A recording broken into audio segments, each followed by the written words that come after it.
الرجيم بسم الله الرحمن الرحيم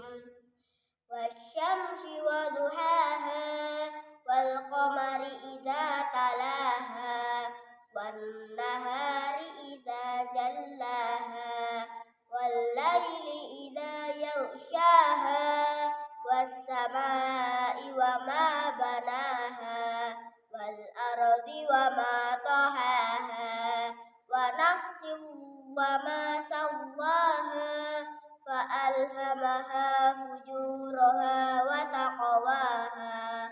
قد أفلح من زكاها وقد خاب من دساها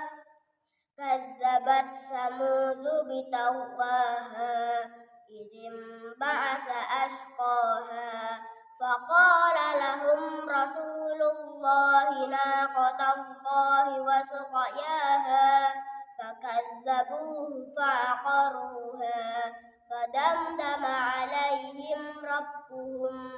بذنبهم فسواها ولا يخاف عقباها صدق الله العظيم والسلام عليكم warahmatullahi wabarakatuh.